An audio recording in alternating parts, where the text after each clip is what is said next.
the humble delivery man who became the company owner and surprised those who looked down on him. Jack Morrison straightened his worn uniform as he entered the elegant offices of New Vision Marketing Agency. "Look who's here, the delivery guy who dreams of being an executive." The shrill voice of Ryan Faulkner, New Vision's account director, echoed through the open office. A few discreet laughs followed. Jack kept his eyes fixed on the correspondence. He was organizing, pretending not to hear. "Hey Jack, was that suit you were wearing on the subway yesterday borrowed? Or did you finally get a raise after how many years?" Ryan continued, drawing more laughs from nearby colleagues. Daily. Humiliation was part of his routine. Jack took a deep breath. At 32, the dark circles under his eyes revealed sleepless nights, not from parties but from intense studying. After delivering packages to the administrative department, he discreetly pulled his cell phone from his pocket. On the screen, the email that would change everything. "Proposal accepted. The investors have agreed to the terms. We await your confirmation to proceed with the acquisition." A slight smile appeared on his face as he put the phone away. Nobody in that office suspected that the simple delivery man had saved every penny of his salary, invested in promising startups, and studied business administration and digital marketing during countless late nights. Even more surprising, nobody knew he had identified New Vision's serious financial flaws long before the executives themselves. In the executive bathroom that Jack had access to only for cleaning, he adjusted, the tie hidden in his backpack.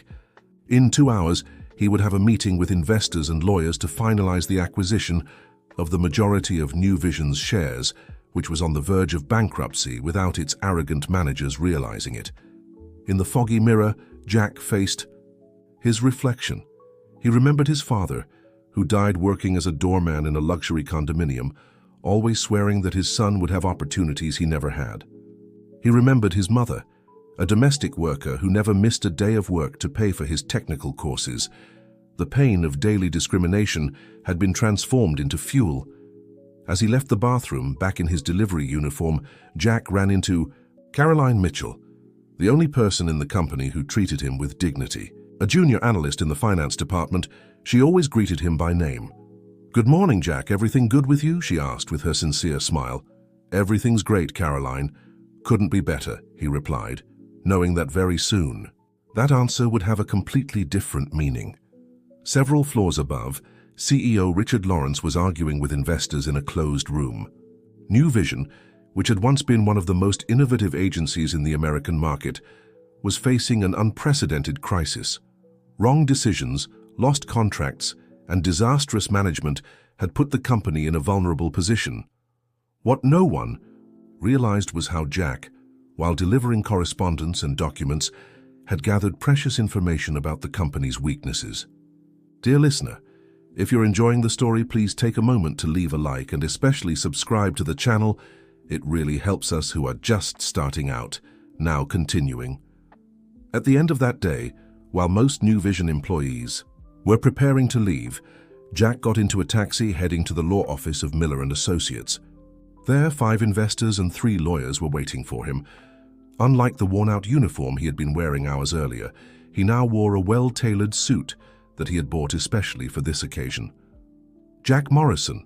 asked Claudia Miller, a renowned corporate lawyer, extending her hand. "Yes, that's me," replied Jack with a confidence that surprised even himself.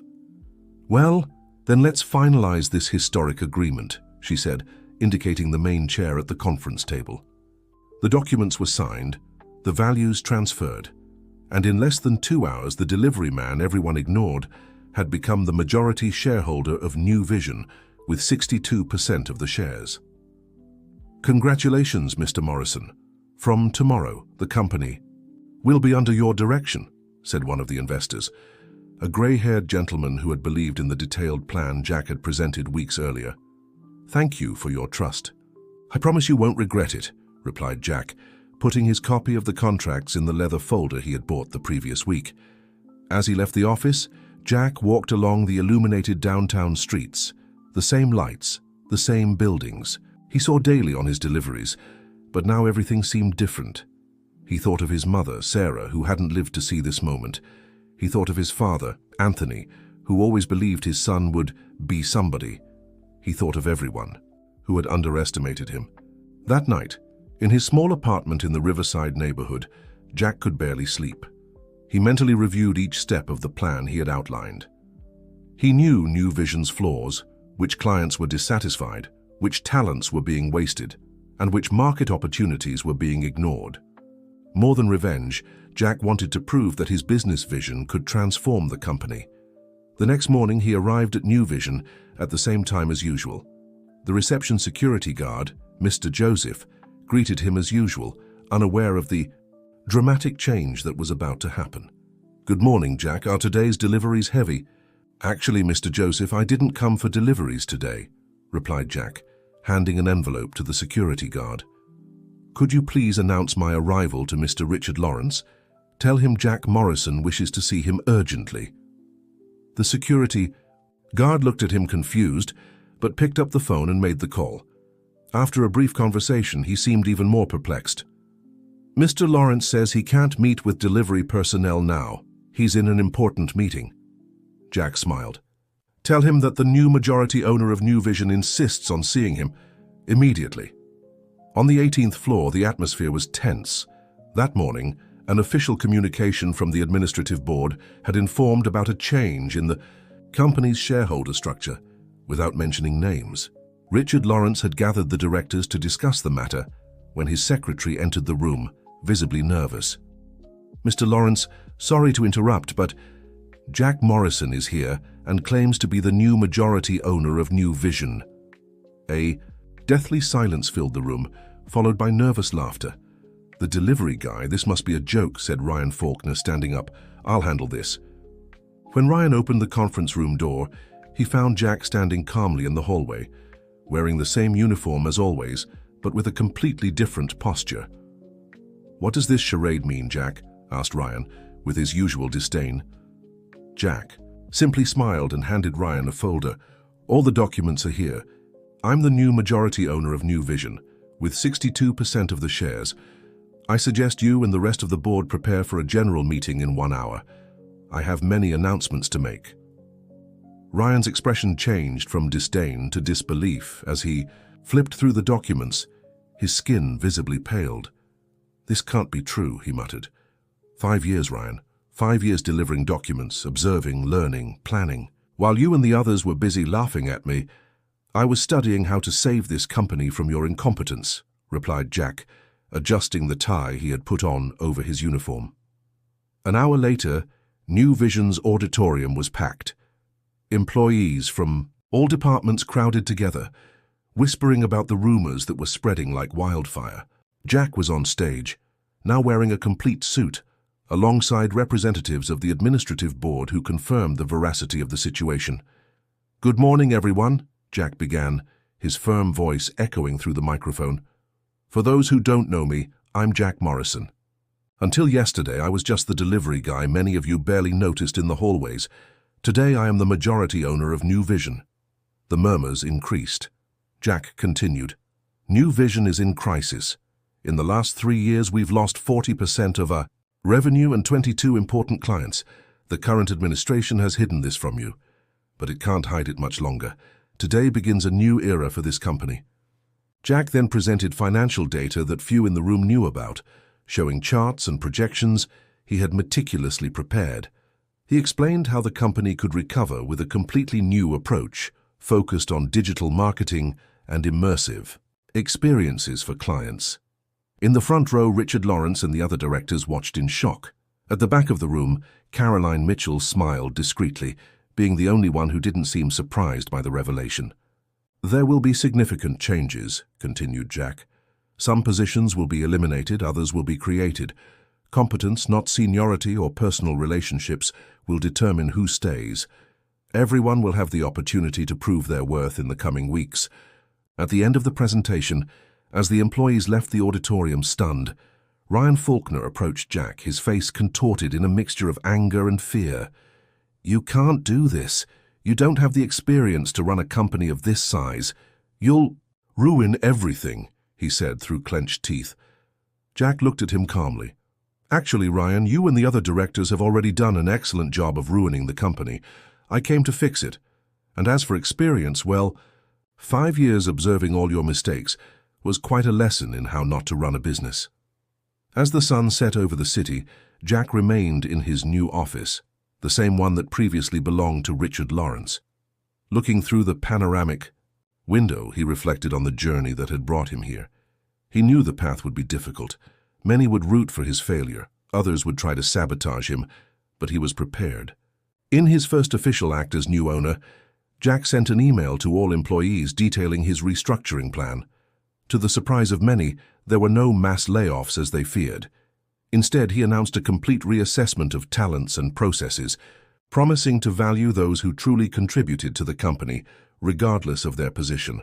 The next morning, upon arriving at New Vision, Jack found the atmosphere completely transformed. Some employees greeted him with newly discovered respect. Others avoided his gaze, embarrassed by the treatment they had previously given him. But it was the behavior of the board that caught his attention the most. Richard Lawrence had sent a formal email requesting early retirement, clearly trying to avoid direct confrontation.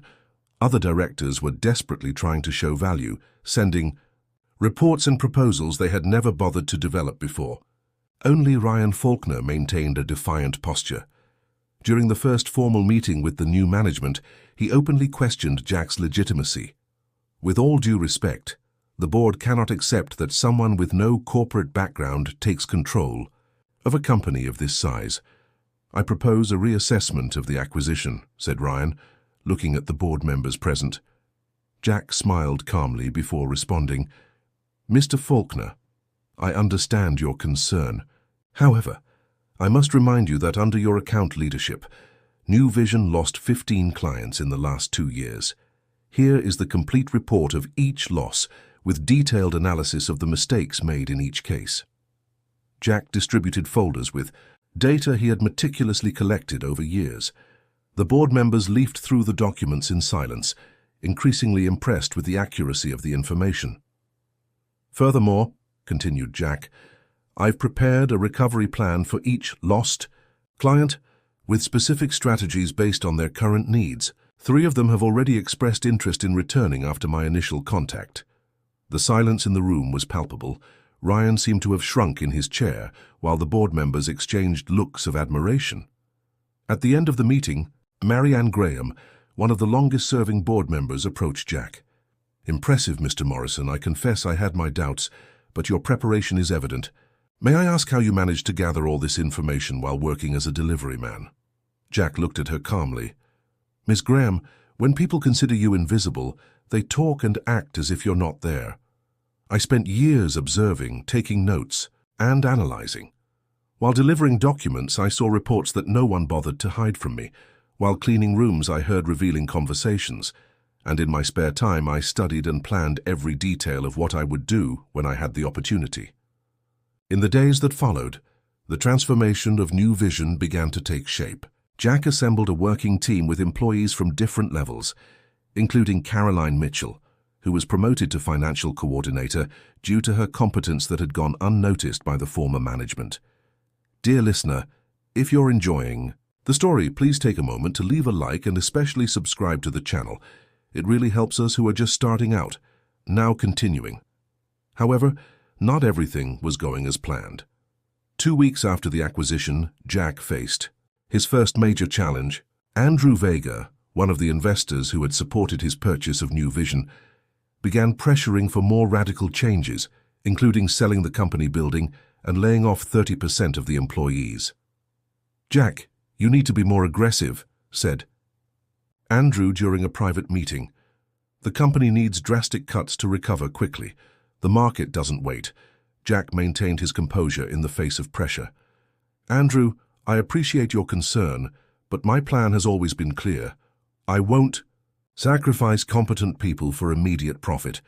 New Vision needs stability, not more turbulence. The heated discussion continued, and Andrew finally revealed his true intentions.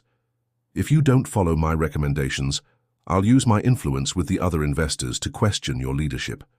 You may have the majority of shares, but you need our support. The ultimatum hung in the air like a threatening cloud. Jack had anticipated that some investors might try to control him, but he didn't expect it to happen so soon.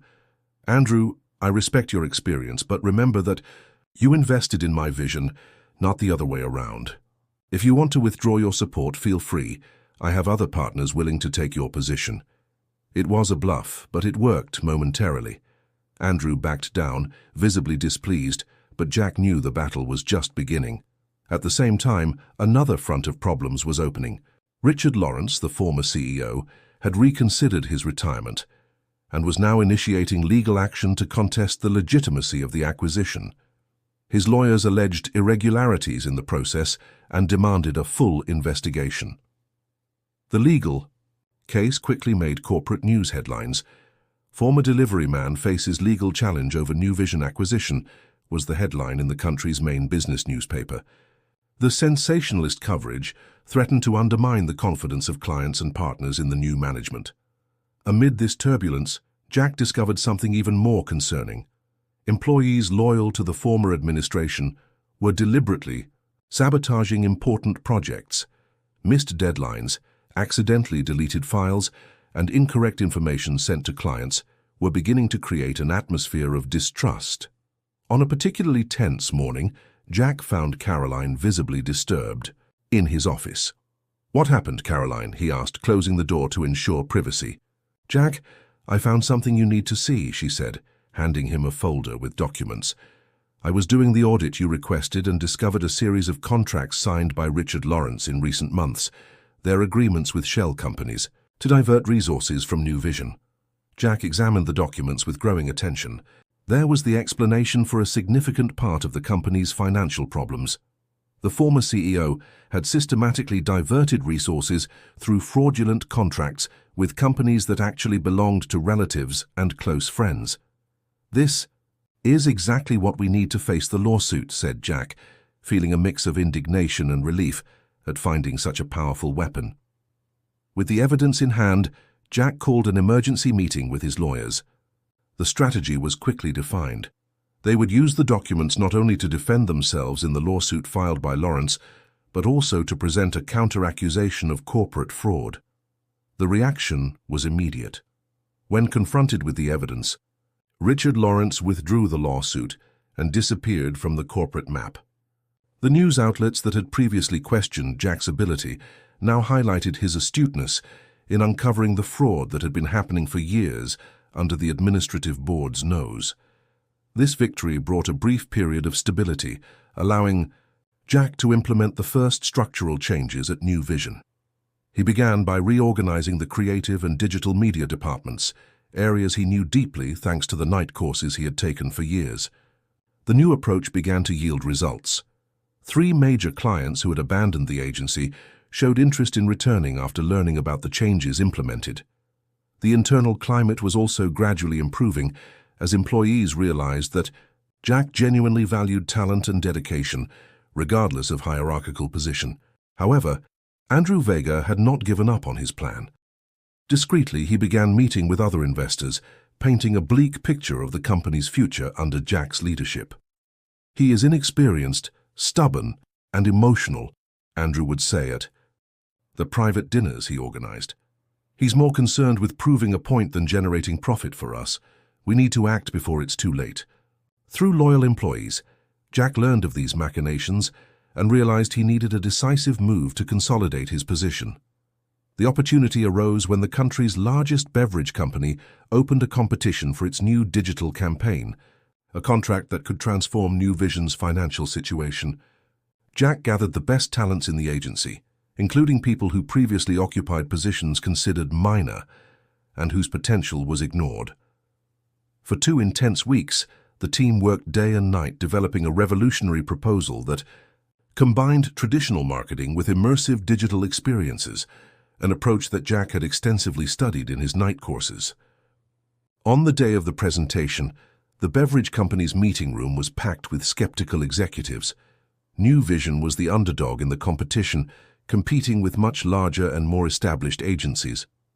Jack, who had actively participated in every step of the development, personally led the presentation. "Ladies and gentlemen, we are not here to offer just another common advertising campaign," he began, maintaining eye contact with everyone in the room. We are here to propose a revolution in how your brand connects with the audience." What followed was an impeccable presentation. Jack not only demonstrated complete mastery of the briefing and the market, but also presented genuinely innovative ideas that made the executives lean forward in their chairs, visibly interested. At the end, the beverage company's marketing director, a veteran known for his skepticism, approached Jack. "Impressive, Mr. Morrison. I confess we came here only out of courtesy, considering the rumors about New Vision's instability. But your team and your presentation positively surprised us." 3 days later, the news arrived. New Vision had won the competition, securing a 2-year contract that would inject millions into the company. It was exactly the masterstroke Jack needed. With the new contract in hand, he called a meeting with all investors, including the conspiratorial Andrew Vega. He presented not only the details of the new project, but also a complete financial plan, showing how the company would fully recover in 18 months, much faster than anyone had predicted. "As you can see," concluded Jack after the detailed presentation, "New Vision will not only survive, but become a leader in its segment by following exactly the plan I initially presented. I appreciate everyone's trust, but I understand if some prefer not to continue on this journey." He looked directly at Andrew, who was uncomfortably shifting in his chair. The message was delivered, and the other investors, impressed with the results already achieved and with the winning of the new contract, expressed full support for Jack.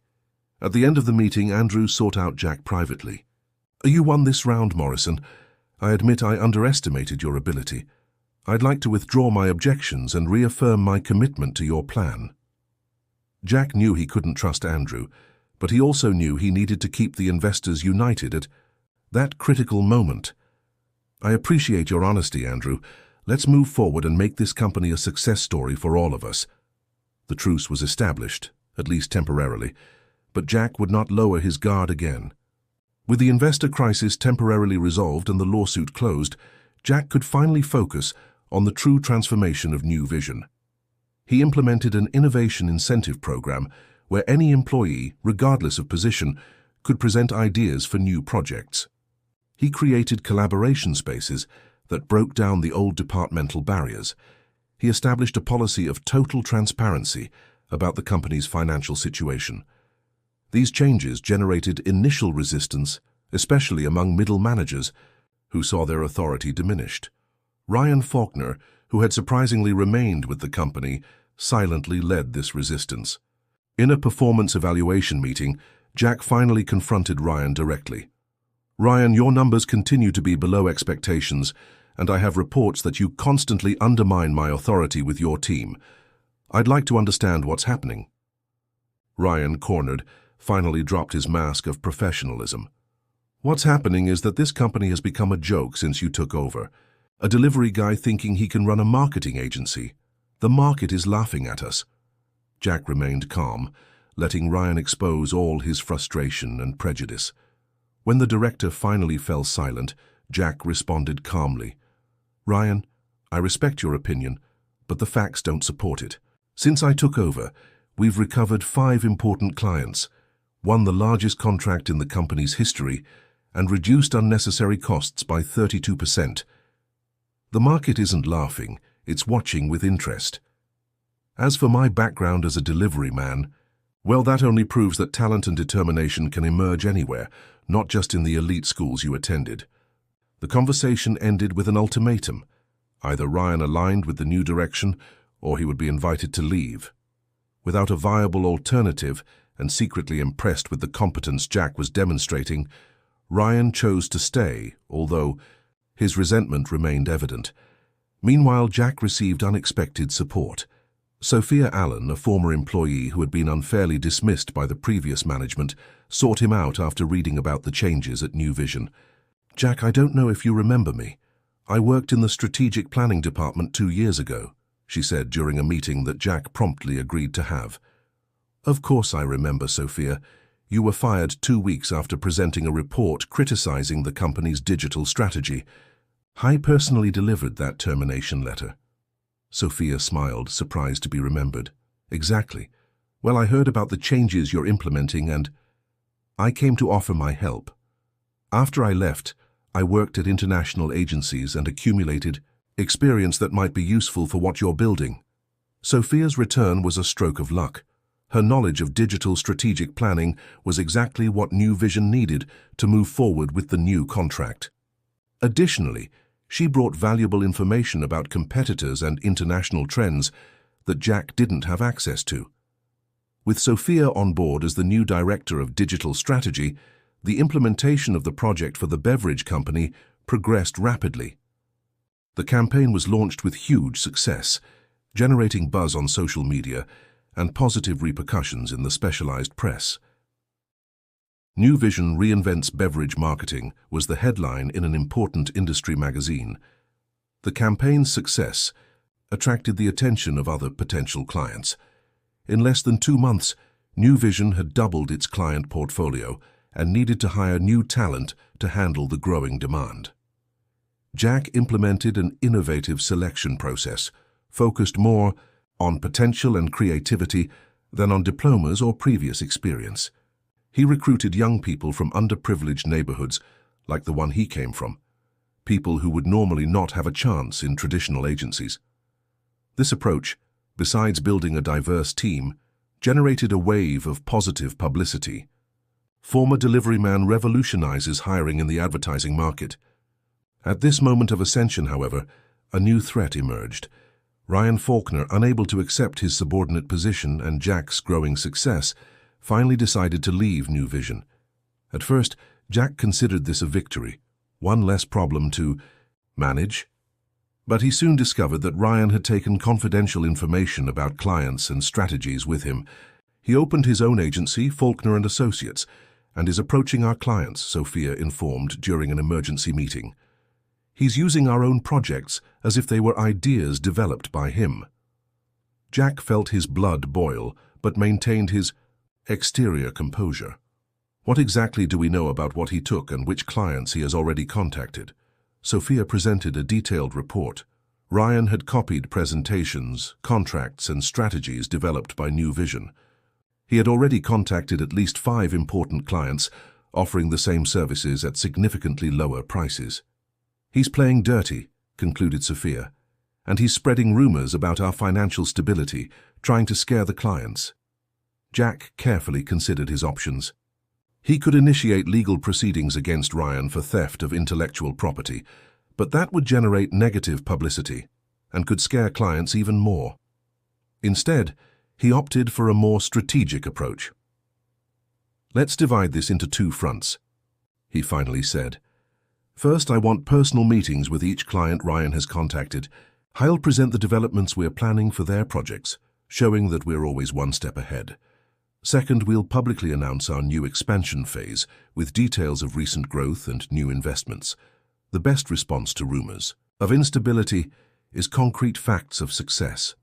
The plan was implemented immediately. Jack spent 2 weeks in intense meetings with clients, reinforcing relationships and presenting innovations that Ryan, with his traditional vision, could not even imagine. At the same time, New Vision announced the opening of a new office and the hiring of 30 new professionals, effectively neutralizing rumors about financial problems. The strategy worked.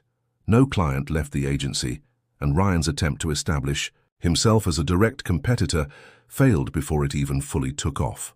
Without the support of New Vision's structure, and with a tarnished reputation in the market after his unethical tactics were discreetly revealed, Faulkner & Associates closed its doors just 4 months after opening.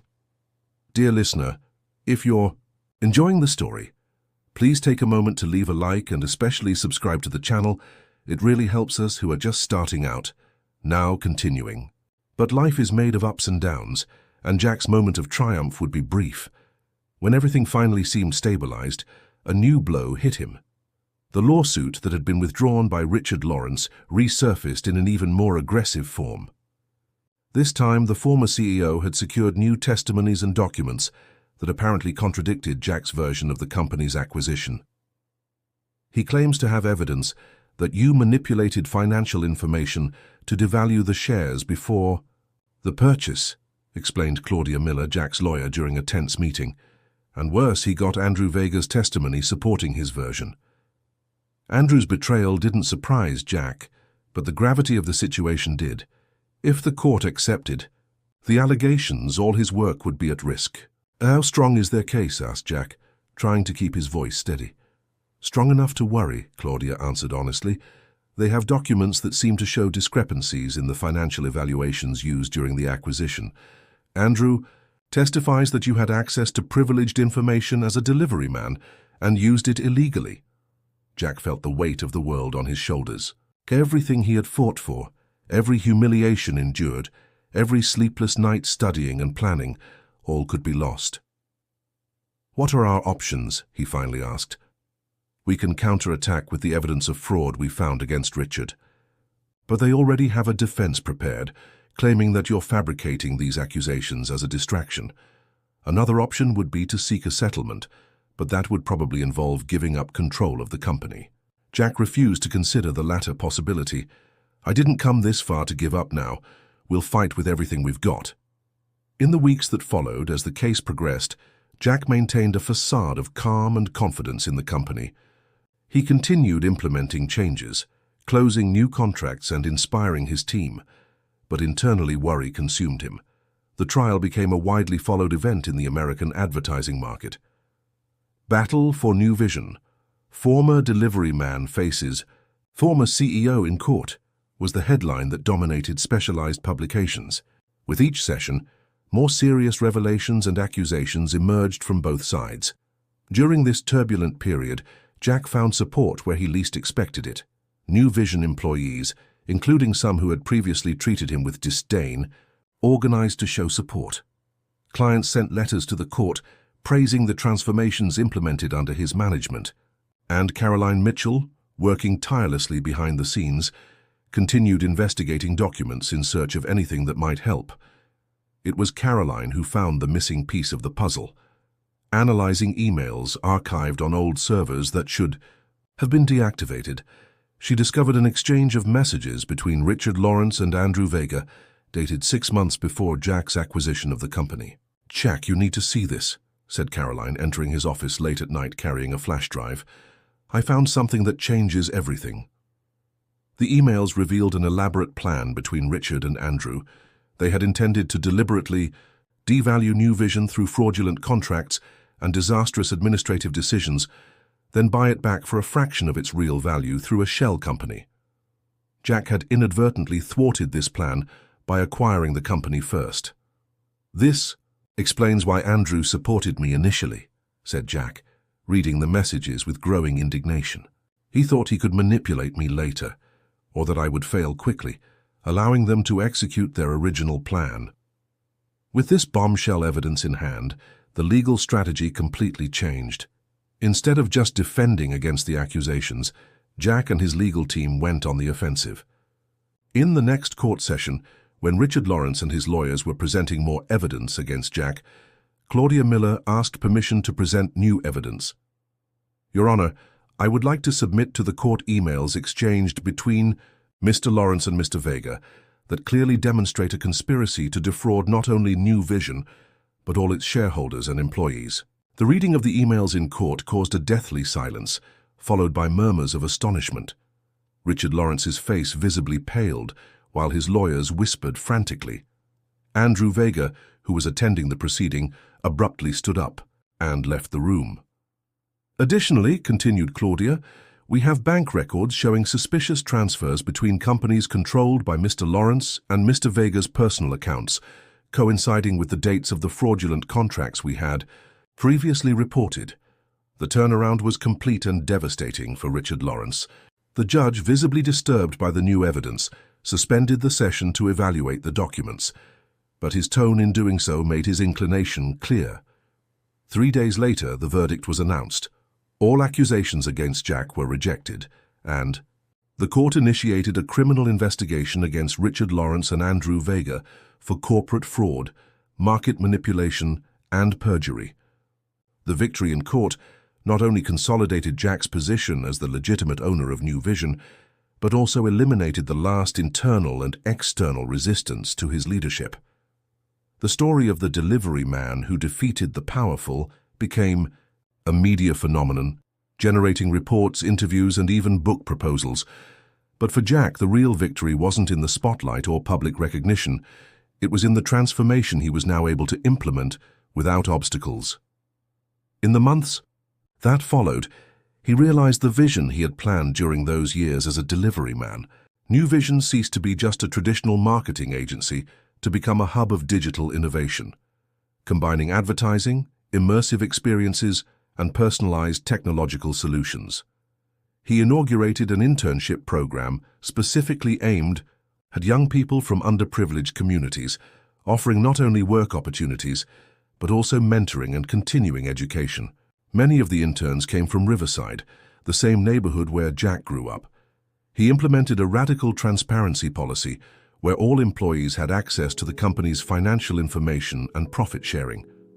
This approach, considered eccentric by many in the market, proved extremely effective for team motivation and engagement. New Vision began winning awards for innovation and social responsibility.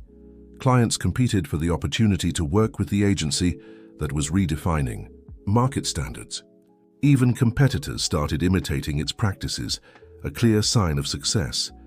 On a quiet afternoon, almost 2 years after the tumultuous acquisition, Jack sat in his office, observing the city through the panoramic window.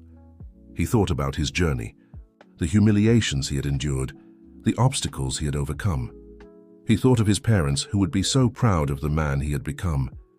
A gentle knock on the door interrupted his thoughts. It was Caroline, now New Vision's financial director. "Jack, the team is gathered in the auditorium for the announcement," she said with a smile. Jack nodded and stood up. This would be a special day. After months of secret negotiation, New Vision had acquired its first subsidiary company, a technology startup that would exclusively develop the innovative digital solutions that the agency created.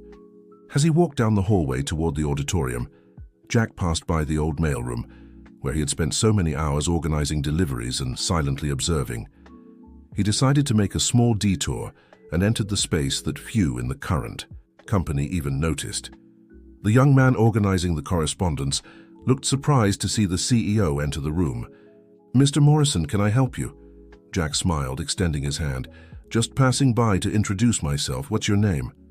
"Michael, sir. Michael Santos." "Nice to meet you, Michael.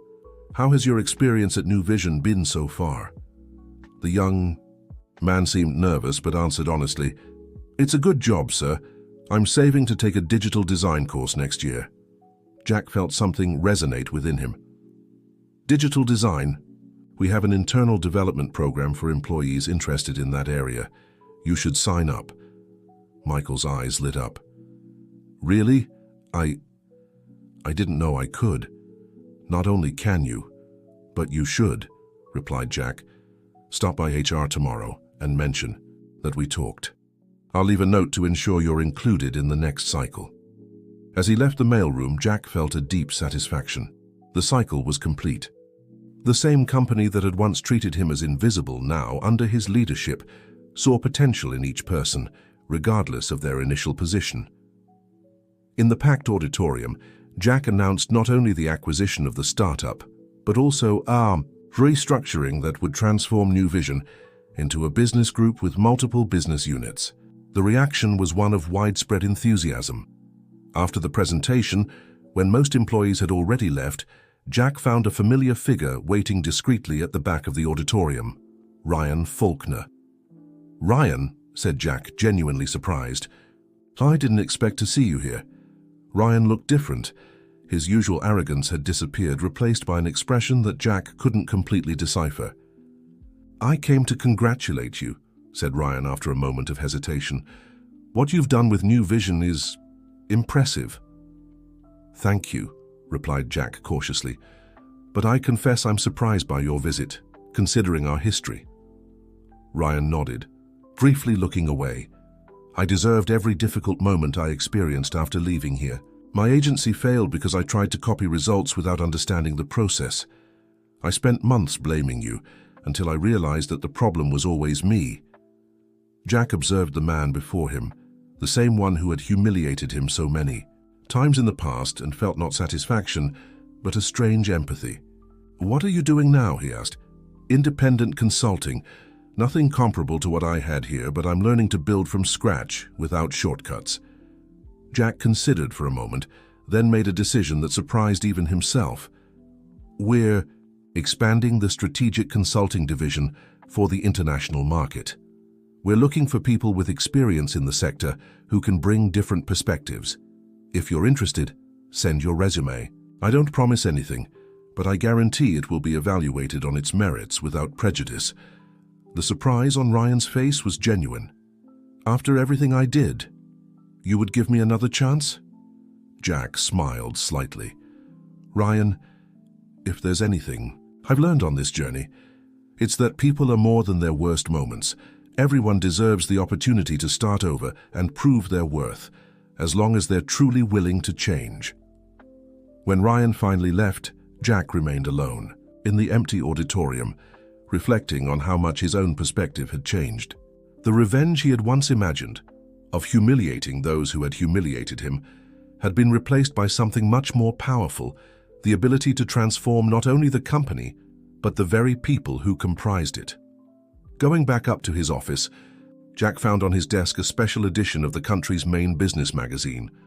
On the cover, his photo with the headline, "The New Vision Revolution: How a Former Deliveryman Transformed a Failing Agency into an Innovation Empire." He smiled as he read the report, which detailed his trajectory with admiration, but also with some typical press exaggerations. What touched him most, however, was a small box on the last page, where anonymous employees of the company had been interviewed. One of them said, "What makes New Vision special is not just the commercial success, but the fact that here everyone is seen, heard, and valued, regardless of their function." Jack closed the magazine, satisfied. This was his true victory. Not just having proven his worth to those who underestimated him, but having created an environment where no one else would need to go through what he went through. That night, as he left the imposing New Vision building, Jack did something he hadn't done in a long time. He stopped at the reception to chat with the security guard, Mr. Joseph, the same one who had witnessed his transformation from deliveryman to owner. "How's the family, Mr. Joseph?" he asked, genuinely interested. The elderly security guard smiled broadly. "Very well, thanks to God and to you. My grandson started in the internship program last month. He talks about you as if you were a hero." Jack smiled, touched. "I'm not a hero, Mr. Joseph. Just someone who had the chance to prove that a person's worth isn't in the position they hold, but in what they carry inside." As he stepped out into the city night, Jack looked at the building that now symbolized not just his personal success, but an entire business philosophy based on human values. He had transformed New Vision not just into a profitable company, but into an example of how the corporate world could and should be fairer and more inclusive. The journey of the boy from Riverside who faced prejudice, humiliation, and betrayal to become a respected leader was far from over. There was still much to conquer, many barriers to break down, many minds to transform. But that night, looking at the lights of the city that once considered him invisible, Jack Morrison knew that every difficult step had been worth it. His story wasn't just about revenge or overcoming, but about transformation, of himself, of a company, and perhaps of a piece of the world. The end of the story. So, what did you think of Jack's journey? Would you have given Ryan a second chance?